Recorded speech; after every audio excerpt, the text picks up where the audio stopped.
se da inicio a la sesión de hoy jueves 22 de mayo de 2025. Señor secretario, sírvase de verificar el quórum.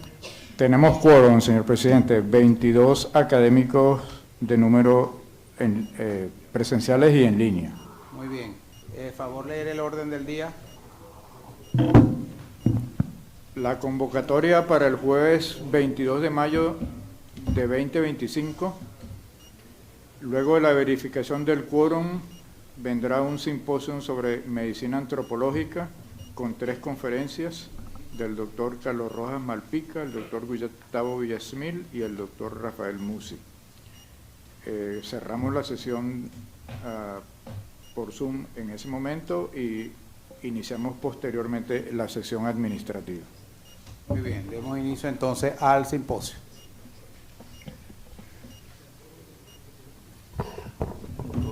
Sí. El simposio que corresponde al día de hoy sobre medicina antropológica ha sido organizado por la Comisión de Medicina General y Especialidades Médicas, cuyo presidente es el doctor José Ramón Poleo, y será coordinado por el doctor José Rodríguez Casas. El doctor José Ramón Poleo solicita el derecho de palabra para hacer la introducción del simposio. Tiene la palabra el doctor José Rodríguez Casas. José Ramón Poleo, disculpe. Sí. Casas es el coordinador. En primer lugar, buenos días a todos, colegas, amigos.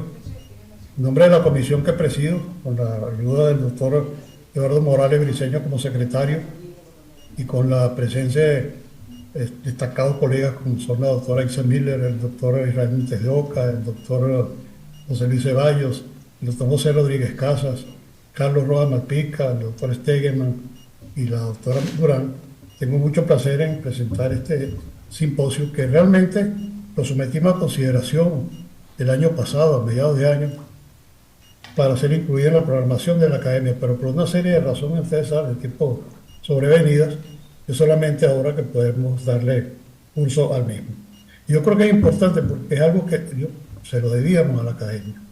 En esta época cibernética en la cual el ejercicio médico cada vez es más tendiente a utilizar esa serie de nuevos métodos diversos, costosos, sofisticados, que realmente han hecho que, si bien pueden ser útiles, han hecho por otro lado que se deje de lado el contacto con el paciente, esa inteligencia artificial ahora también que rodea ese marco de nuevos procesos diagnósticos, ha hecho que entonces la medicina, como la concebíamos, se esté dejando de lado. Eso es importante porque el contacto con el paciente se está perdiendo. Y también se han dejado de lado esas herramientas fundamentales para el diagnóstico clínico, que son las bases del diagnóstico. Entre ellas, sobre todo, también la comunicación con el paciente. Este simposio lo vamos a dedicar a la memoria de destacados colegas como el doctor Otto Lima Gómez y el doctor Carlos Gil Yepes, quienes fueron promotores de la medicina antropológica en nuestro país. Y tengo mucho agrado en decirle que me encuentra acompañando por vía virtual un amigo de muchos años, el doctor Ramón Soto, que también ha tenido mucho interés en la medicina antropológica y tiene una conferencia que ojalá en algún momento nos pueda dar, que es sobre el futuro de la medicina antropológica en nuestro país. ¿Y quién mejor para coordinar este simposio que el doctor José Rodríguez Casas? Amigo también de muchos años, compañero de la Escuela Vargas, profesor titular de la Escuela Vargas. Él es un destacado internista, es individuo de número electo para ocupar el sillón 36º, y durante muchos años trabajó con el doctor Otto Lima Gómez en ese centro de estudios psicológicos del Hospital Vargas. De manera que sin más preámbulos voy a dejar el uso de la palabra con mucho agrado y con mucho honor al doctor José Rodríguez Casas, quien tendrá a su cargo la coordinación de este simposio. Gracias por darme la palabra. Tiene la palabra el doctor José Rodríguez Casas. Le rogamos que sea muy concreto en la presentación de los ponentes y en la presentación del simposio, sobre todo porque tenemos una agenda hoy bastante pesada, por decirlo de alguna manera. Gracias, señor presidente, por concederme la palabra. para coordinar este interesante simposio sobre medicina antropológica. El simposio participarán 3 expositores: el doctor Carlos Rojas Malpica, el doctor Gustavo Villamil y el doctor Rafael Muzzi, cada uno con su tema que a posteriori iremos adelantando. Creo conveniente unas palabras de introducción mías, muy breves, al simposio que estaremos tratando en el día de hoy. Medicina antropológica es la medicina que trata del hombre desde el punto de vista de su biología, de la sociedad y de la naturaleza en la cual vive. Carlos Gil Yepes, en su libro, menciona: diríase que la medicina antropológica abarca al hombre en su totalidad, es integral, holística, es el punto omega de la medicina psicosomática. En nuestro país, quiero mencionar nuestros pioneros en esta medicina: Carlos Gil Yepes, autor del libro Medicina Antropológica; Otolima Gómez en nuestro Hospital Vargas, creador del Centro de Estudios Médico-Psicológicos, del cual formé parte; Enrique Benaín Pinto, Augusto León y Fernando Valarino en el Hospital Clínico Universitario. Ignacio Chávez, en conferencia leída en Caracas en 1978, nos dice: no hay duda que la práctica de la medicina ha cambiado y seguirá cambiando más en el futuro con los avances de la medicina misma. Imposible ejercerla como se hizo antes. Si los conocimientos cambian, si cambia la forma de aplicarlos, si la sociedad en que vivimos y sus exigencias cambian, también es natural y aún obligado que el ejercicio de la profesión médica esté acorde a las nuevas formas de vida. Pero eso no significa que debe cambiar el ethos de la medicina, el espíritu que la anima desde 24 siglos y las normas que son su esencia. Eso debe ser protegido. De todo ello, el interés en realizar este simposio. El doctor Gustavo José Villamil Prieto, médico internista, politólogo, médico cirujano y especialista en medicina interna en la UCB Escuela Vargas, diplomado en medicina de urgencia Universidad de Tel Aviv, Israel, máster en gerencia de servicios de salud, UCAP, y en gerencia pública, IESA, doctor en ciencias políticas, certificado postdoctoral en organizaciones sanitarias, candidato a doctor en salud pública, jefe del servicio de emergencia Hospital Vargas de Caracas de 1996 a 2002, concejala de la Cámara Municipal de Baruta, profesor agregado, Cátedra de Medicina Interna y Semiología, Escuela de Odontología, colaborador docente de la Cátedra Clínica Terapéutica Médica, Escuela de Medicina Luis Racetti, profesor invitado del IES, miembro titular, Sociedad Venezolana de Medicina Interna y fellow del American College of Physicians. El doctor Villamil nos expondrá sobre el médico y la medicina frente al sufrimiento humano, una reflexión desde el pensamiento de Enrique Benaín Pinto. Doctor, 20 minutos de exposición, le agradezco. Tiene la palabra el doctor Gustavo Villamil. Bienvenido.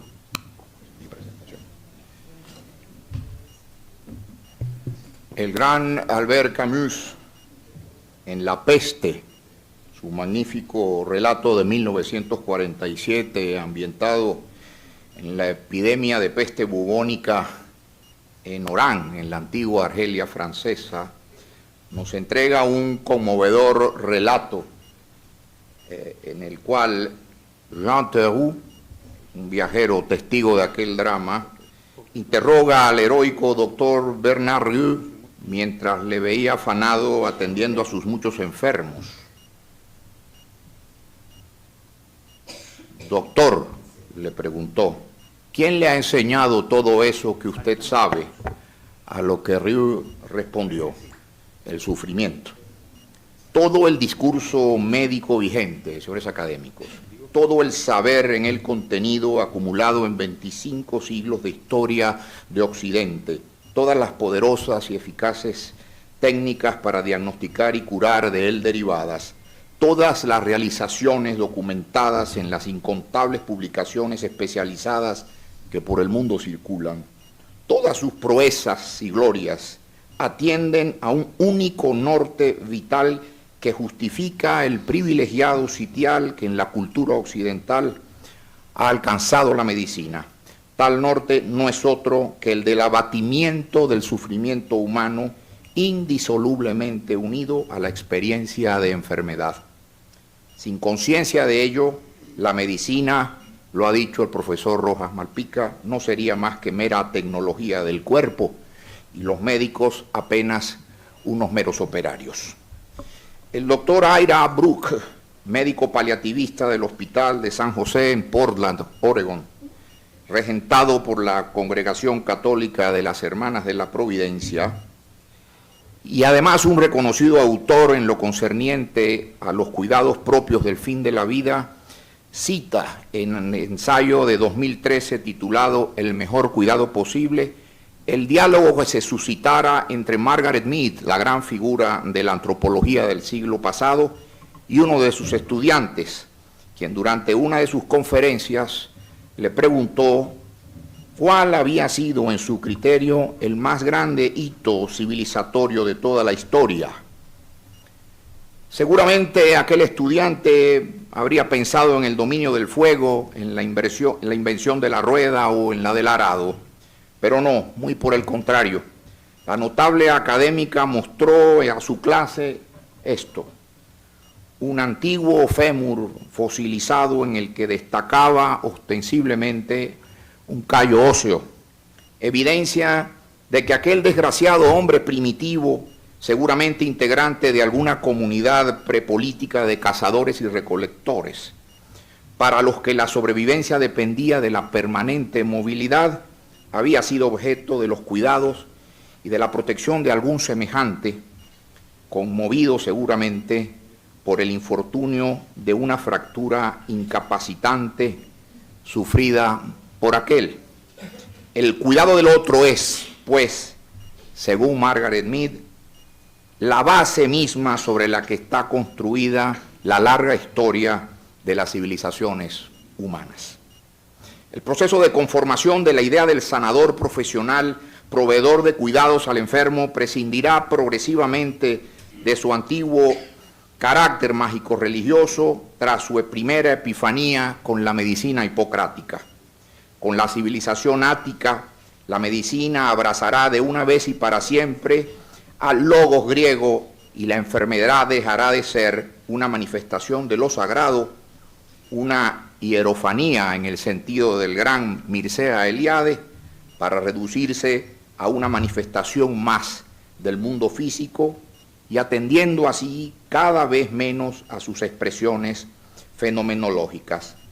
Devenir ahora la enfermedad en un conjunto, o la medicina en un conjunto de saberes formales surgidos en el seno de comunidades intelectuales dotadas de un sistema propio de jergas especializadas y en no pocos casos herméticas, la medicina hipocrática se fue haciendo del privilegiado sitial que hoy conserva, en tanto que, citando a Niall Ferguson, historiador británico contemporáneo, es uno de los pilares, junto con el gobierno constitucional, el imperio de la ley, la economía de mercado, la racionalidad científico-técnica y la moralidad judeocristiana, uno de los pilares, como digo, del magnífico edificio civilizacional que es Occidente.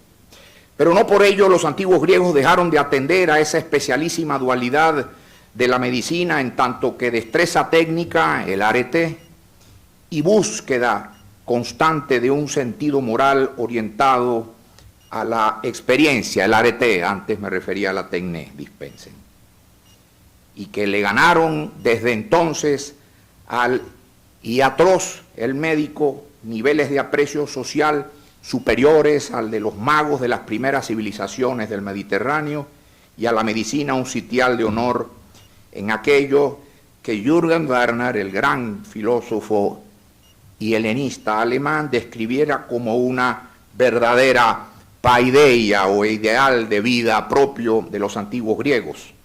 Siglos más tarde será la idea vesaliana de la fábrica humana de la que somos todos tributarios la que terminaría por desplazar progresivamente la dimensión espiritual de la enfermedad y del enfermo, reduciéndola a esta a un mero desperfecto en los complejos mecanismos en ella integrados. Nacía así, a expensas del espíritu, la modernidad médica, que al conjuro del método experimental habría de alcanzar los confines de lo molecular y más allá, no importando que a la vera del camino quedara abandonado a su suerte el sufrimiento del hombre enfermo. Del sufrimiento humano expresado de modo indisoluble en la llamada enfermedad somática se ocuparon los pioneros de la medicina antropológica. La rigurosidad académica me impone en este momento la obligación de hacer mención a la obra quizás de los primeros y más importantes de ellos, al menos en nuestra tradición, dada su influencia. Me refiero al suavo, acaba de ser mencionado en la anterior intervención del profesor Rojas Malpica, Victor von Weizsäcker, pero también entre los nuestros, cómo no, a figuras como Carlos Gil Yepes y el querido y recordado profesor Otto Lima Gómez, a quienes los varguistas evocamos con conmoción y respeto. Honra hoy, sin embargo, a este servidor la oportunidad que esta alta corporación le otorga para destacar, tras muchos años de injusto olvido, la obra que nos legara uno de nuestros grandes, académico de ejecutorias límpidas y de integridad humana y médicas admirables, profesor y maestro egregio de mi actual casa, el Hospital Universitario de Caracas. Me refiero, claro está, al profesor doctor Enrique Benaín Pinto, numerario que fuera de esta corporación, sillón noveno, y maestro indiscutido de la medicina interna venezolana. Para Benaín Pinto, la queja, expresión por antonomasia del sufrimiento humano, es, cito, dolor, desagrado, molestia más o menos elaborada referida a los asuntos del cuerpo y del alma. Así nos lo propone en su enjundioso ensayo titulado La significación de la queja en la relación del médico con el paciente y del paciente con el médico, presentado como trabajo de incorporación a esta corporación el 22 de abril de 1976. Con el surgimiento de la medicina profesional, continúa diciéndonos Benaín Pinto, surge la idea de urdir el hilo de la queja en un esfuerzo de la inteligencia humana por hacer objetivo lo que al mundo subjetivo pertenece. El siempre crítico, si bien algo sobrevalorado, Michel Foucault, en su polémico ensayo titulado El nacimiento de la clínica de 1963, nos lo reclama con justicia al denunciar cómo la anamnesis del clínico pretende esa que con tanta dedicación practicamos y hacemos, pretende ser una aspiración a analogar el síntoma al signo que se le antoja a aquel pensador como el inútil esfuerzo de un Sísifo condenado ad eternum a lidiar con la pesada roca de lo humano. La queja del quejoso, continúa Benaín, este último en tanto que sujeto, no puede sino ser subjetiva. El objeto no se queja. De allí que no pueda uno sino sonreírse cada vez que algún avesado clinimetrista trata con vano afán de calcular las características operativas de tal o cual síntoma a la manera como lo harían con un analito de laboratorio, con una imagen médica o con el registro de alguna presión vascular o cavitaria. La enfermedad deja de ser vista como lo que es, el mal que aflige y que genera sufrimiento al humano, y queda reducida apenas a una desviación estadística respecto a una normalidad definida de manera más o menos arbitraria, con el apoyo de métodos cuantitativos que se erigen hoy en día como fuentes indiscutidas y únicas de verdad. Así las cosas, nada en medicina que no sea estadísticamente significativo tiene derecho a reclamar para sí la condición o el carácter de certeza y de validez. El enfermo se queja porque sufre, y sufre porque, a diferencia de plantas y animales, no solo vive, sino que existe y por tanto tiene conciencia de muerte. De allí que para Benaín Pinto el sufrimiento y el sufrir dejen de ser expresiones meramente físicas y lo sean existenciales, más allá del alcance incluso de nuestras más sensibles tecnologías diagnósticas. Para Benaín Pinto la queja, en tanto que expresión de sufrimiento, está en el centro del acto médico mismo, y en la actitud del médico hacia ella está fundada toda posibilidad de ayudar al enfermo en tanto que hombre en estado de necesidad. No hay pues modo alguno de objetivar el sufrimiento del quejoso sin desnaturalizarlo, transformándolo a partir de un vínculo técnico en un dato entre quien está en posesión de unos medios diagnósticos y terapéuticos, nosotros los médicos por un lado, y quien pasivamente es objeto de la aplicación de estos, claro está, el paciente. De allí entonces que el acto médico no pueda ser en esencia sino una relación intersubjetiva. Debemos a pensadores como el francés Georges Canguilhem, el médico filósofo héroe de la resistencia de Francia, la reposición en el debate de las ideas en el campo médico de nuestro tiempo de la antigua tesis vitalista de la enfermedad, en contraposición a la que entiende a esta apenas como un mero efecto de fenómenos propios del mundo físico, en el fondo ajenos a la dinámica de la vida cuya cura depende obviamente de la remoción de un determinado mal. Tan sólido paradigma, el racionalista, se impuso victorioso en la lucha contra las enfermedades infectocontagiosas, el trauma y las enfermedades carenciales. Apoyados en su innegable fuerza, aprendimos y enseñamos que la salud y la enfermedad eran una dualidad inequívoca, cuya línea divisoria habría de estar siempre definida de manera diáfana, normativamente, por una media, por una mediana y un modo distribuidas gaussianamente entre dos desviaciones estándar. Bajo el ala de tan poderoso concepto, haríamos reiterados actos de fe en la vieja idea bernardiana, por Claude Bernard, de la enfermedad como desviación de una norma positiva definitoria de lo normal. Salud y enfermedad quedaban reducidas así a eso, a un juego de variables matemáticamente modelables en la que el drama profundo del hombre consciente de su condición mortal no podía aspirar a mayores consideraciones, salvo que se aceptase, con arreglo a la episteme médica común, que también el espíritu era susceptible de experimentar varianzas medibles y verificables. Así ocurrió en todas las escuelas médicas. La mayéutica hipocrática, que buscó desde siempre adentrarse en el mundo del hombre enfermo, fue cediendo indefensa ante el avance triunfal de momios y probabilidades. Pero será, estimados académicos, finalmente con la enfermedad crónica, esa que no se cura, sino, como lo asevera la nueva jerga médica de estos tiempos, se maneja, entre comillas, la que vendría a ponernos a todos, tesis, discursos, escuelas y voceros, en nuestro debido sitial, enrostrándonos las más difíciles de todas las preguntas posibles en medicina. ¿Es acaso la enfermedad una realidad cognoscible a través de las métricas de las que comúnmente nos valemos en el ejercicio clínico?